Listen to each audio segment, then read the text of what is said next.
अद्य वयं संस्कृतसामान्यं दूर्वा इति कक्षा 10 इति पुस्तकस्य यशः शरीरम् इति पाठं पूर्वं वयं पठितवन्तः। इदानीं तस्य अभ्यासप्रश्नान् कुर्मः, प्रश्नोत्तराणि कुर्मः।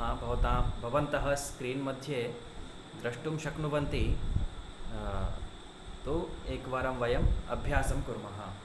आज हम संस्कृत सामान्यम दूर्वा जो कक्षा 10 की पुस्तक है उसके यशः शरीरम पाठ 6 को हमने पढ़ लिया है और मैं उसके प्रश्नोत्तर आपको बता रहा हूँ।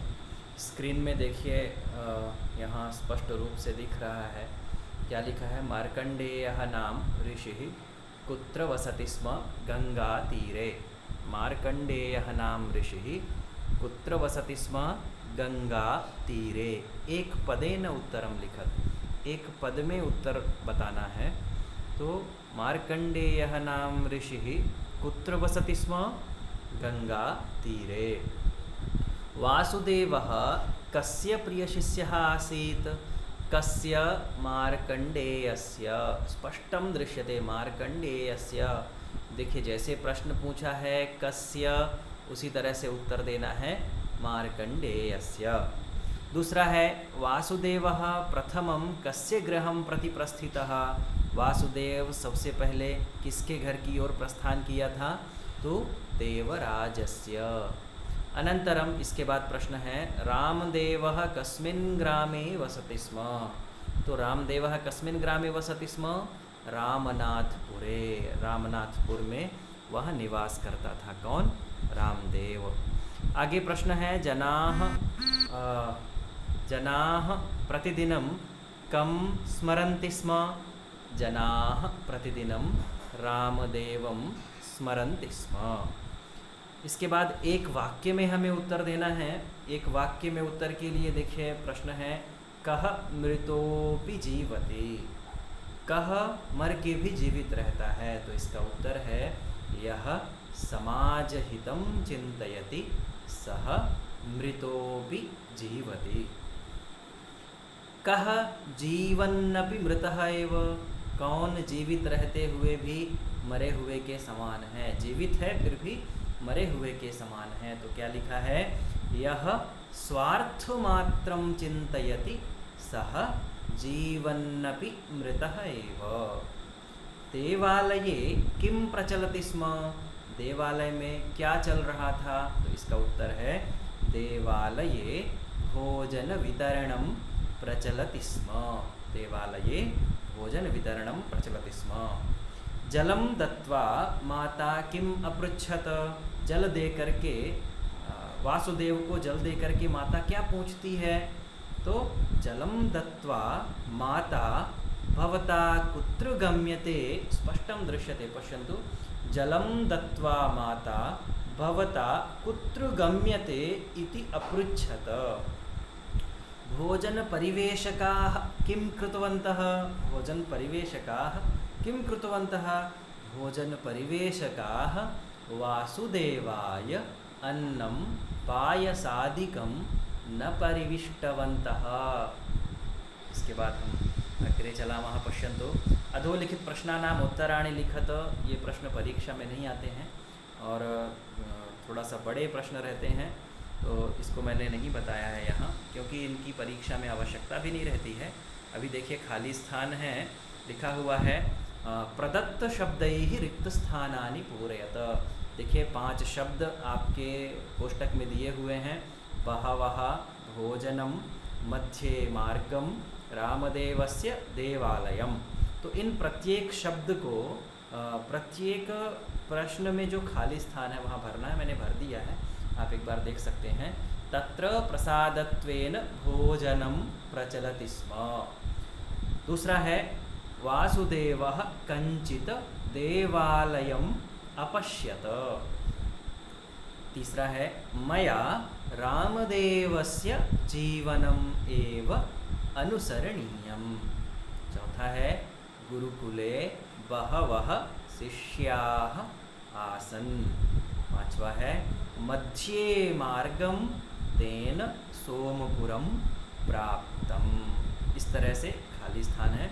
आगे देखिए प्रश्न है यथा योग्यम योजयत। सही जोड़ी मिलानी है हमें। तो सबसे पहले है देखिए मार्कंडेयः। मार्कंडेयः मुनिः। दूसरा है वासुदेवः। वासुदेवः शिष्यः। तीसरा है द्वारकापुरम। द्वारकापुरम देवराजः। रामनाथपुरम रामदेवः। गंगातीरे मुनिः। गंगातीरे मुनिः। अभी देखिए आगे के प्रश्न हैं, उनको हम देखते हैं। आम न इति लिखत। देखिए प्रश्न है, छठवां प्रश्न है शुद्ध वाक्यानां समक्षम आम, अशुद्ध वाक्यानां समक्षम न इति लिखत। जो शुद्ध वाक्य हैं उनके आगे हमें आम लिखना है और जो अशुद्ध वाक्य हैं उनके आगे हमें न लिखना है। सबसे पहला प्रश्न है गुरुकुले बहवः शिष्याः आसन्। तो आम, उत्तर क्या है? आम। आगे प्रश्न है देखिए मध्ये मार्गम तेन रत्नपुरम प्राप्तम न, मध्ये मार्गम तेन सोमपुरम प्राप्तम। ग्रामे सर्वे देवराजं सगौरवं स्मरन्ति स्म न, देवराजं न स्मरन्ति स्म, रामदेवं स्मरन्ति स्म। तो ये वाक्य क्या है? अशुद्ध है, इसलिए ना होगा। अग्रे है रामदेवः प्रातः स्मरणीयः आसीत्। आम, रामदेवः प्रातः स्मरणीयः आसीत्। रामदेवस्य गृहं वैभवोपेतम् आसीत् न, रामदेवस्य गृहं पर्णैः निर्मितम् आसीत्। झोपड़पट्टी पत्तों से बना हुआ रामदेव का घर था, इसलिए यह भी ना है। आगे देखिए लिखा है अधोलिखित पदानां मूल पदम विभक्तिम वचनम च लिखत। अधोलिखित जो शब्द हैं उनके मूल शब्द, विभक्ति और वचन लिखना है। एक उदाहरण यहाँ दिया गया है विषादेन। तो विषादेन, विषाद इसका मूल शब्द है। विषादेन रामेण। एक अगर आप अकारांत शब्द याद कर लेते हैं तो जितने भी अकारांत शब्द हैं उन सबके रूप समान चलते हैं, तो कोई भी समस्या नहीं आएगी, पर एक रूप हमें याद करना पड़ेगा। विषादेन अकारांत शब्द है विषाद, मूल शब्द है विषाद, विभक्ति है तृतीया और वचनम है एक वचन। इसी तरह से कूपात, मूल शब्द है कूप, विभक्ति है पंचमी, कूपात पंचमी विभक्ति है और वचनम है एक वचन। अगला शब्द है गंगा तीरे। मूल शब्द है गंगा तीर, मूल शब्द क्या है? गंगा तीर, विभक्ति है सप्तमी और वचनम है एक वचनम। अगला शब्द है दानेन। दानेन का मूल शब्द है दान, विभक्ति है तृतीया। देखिए ऊपर एक शब्द है विषादेन, इसकी भी विभक्ति तृतीया है, और दानेन इसकी भी विभक्ति तृतीया है, क्योंकि देखिए दोनों समान है, इसलिए इसकी विभक्ति तृतीया है और वचन है एक वचन। अगला शब्द है देखिए मम। मम का मूल शब्द है अस्मद, मूल शब्द क्या है? अस्मद, विभक्ति है षष्ठी, वचनम है एक वचनम। अगला शब्द है तम, मूल शब्द है तद, विभक्ति है द्वितीया और वचनम है एक वचनम। अगला शब्द है देखिए ग्रामे। मूल शब्द है ग्राम, मूल शब्द क्या है? ग्राम, सप्तमी विभक्ति है और एक वचन है। तो इस तरह से 7वां प्रश्न हुआ। आगे देखिए 8वां प्रश्न है। 8वें प्रश्न को भी हम स्पष्ट रूप से समझेंगे। तो क्या लिखा है प्रश्न? उदाहरणानुसारम पदानां प्रकृतिम प्रत्ययम च पृथक कुरुतो। एक शब्द है, उस शब्द की एक प्रकृति होती है और एक प्रत्यय होता है। तो उन शब्दों के हम प्रकृति और प्रत्यय को अलग अलग करेंगे। यहाँ देखिए उदाहरण दिया हुआ है वदंती। वदंती में वद धातु है और प्रत्यय है क्षत्रि प्रत्यय है, स्त्रीलिंग का रूप है वदंती, वदंती, वदंत्यौ, वदंत्यः, इस तरह से इसके रूप चलते हैं। अगला देखिए शब्द है गंतव्यम। गंतव्यम में गम धातु है और तव्यत प्रत्यय है। फिर अगला शब्द है देखिए प्रस्थितवान। प्र उपसर्ग है, स्था धातु है और क्तवतु प्रत्यय है। अगला शब्द है प्राप्तवान। तो प्र उपसर्ग है, आप धातु है और क्तवतु प्रत्यय है। जहाँ वान वान होता है वहाँ तवतु प्रत्यय होता है, ये ध्यान रखना है। परंतु ये कृदंत प्रत्ययों में होता है, तद्धित प्रत्ययों में नहीं होता है। ये जब हम व्याकरण की क्लास लेंगे तो आपको स्पष्ट समझ में आ जाएगा, कोई भी समस्या नहीं होगी। हाँ, यहाँ देखिए उक्त्वा लिखा है। उक्त्वा में वच धातु है, वच धातु है और क्त्वा प्रत्यय है, तो रूप बनता है उक्त्वा। सत्कृत्य, सत शब्द है और क्री धातु है और प्रत्यय है ल्यप, तो सत्कृत्य। आगत्य, आ धातु है, सॉरी आम, क्षम्यताम, आ उपसर्ग है, गम धातु है और ल्यप प्रत्यय है। यहाँ ये भी ध्यान देना है, देखिए सत्कृत्य में भी या है और आगत्य में भी या है, तो ज़्यादातर जहाँ या ऐसे मिलता है वहाँ ल्यप प्रत्यय होता है, ये आपको ध्यान रखना है। याचित्वा, याच धातु है और त्वा प्रत्यय है। आगे देखिए शब्द है वदन्तः, वदन्तः वद धातु है और क्षत्रि प्रत्यय है। अब ध्यान दीजिएगा, ऊपर उदाहरण दिया है, देखिए वदंती, ऊपर उदाहरण क्या दिया है, वदंती। तो वदंती जो है वो स्त्रीलिंग का शब्द है, वद धातु से क्षत्रि प्रत्यय है। शंका हो सकती है कि यहाँ देखिए नीचे भी वद धातु और क्षत्रि प्रत्यय वदंतः बना है, तो मैं ये बताना चाहता हूँ आपको कि ये पुल्लिंग का है। वो वदंती एक वचन था, वदंती, वदंत्यौ, वदंत्यः, ऐसा स्त्रीलिंग में रूप चलता है। और पुल्लिंग में वदंतः जो प्रयोग हुआ है, तो पुल्लिंग में रूप कैसे चलते हैं, वदन, वदंतौ, वदंतः, इन तीनों में क्षत्रिय प्रत्यय होते हैं, पर वचन का केवल अंतर होता है। ऊपर जो स्त्रीलिंग है और नीचे जो ये प्रयोग हुआ है ये पुल्लिंग है, तो वद धातु से क्षत्रिय प्रत्यय हुआ है। हाँ, आगे एक बार देखिए, हम जो प्रश्न बचे हुए हैं उनका भी अभ्यास कर लेते हैं। यहाँ देखिए लिखा है अधोलिखित शब्दानाम पर्याय शब्दान लिखत। पर्याय शब्दों को हमें लिखना है, तो पर्याय शब्द में देखिए क्या है, हाँ, जलम, वारी और अम्बु, इसके दो पर्यायवाची शब्द हैं।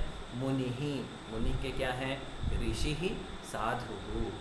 युवकः, युवकः के दो शब्द क्या हैं, तरुणः, वयस्थः, दो पर्यायवाची शब्द हैं, तरुणः, वयस्थः। अम्ब, अम्ब के क्या हैं, माता, जननी, दो पर्यायवाची शब्द हैं, माता और जननी। बुभुक्षितः, बुभुक्षितः का क्या अर्थ है, तो क्षुधार्तः, क्षुधितः, क्षुधा पीड़ितः, इस तरह से इसका भी अर्थ है। बुभुक्षितः यानी भूख से पीड़ित, क्षुधार्थः यानी भूख से पीड़ित, क्षुधितः यानी भी भूख से पीड़ित, ये पर्यायवाची शब्द हुए। आगे देखिए अधोलिखित वाक्यानाम कथानुसारेण क्रम संयोजनम कुरुत।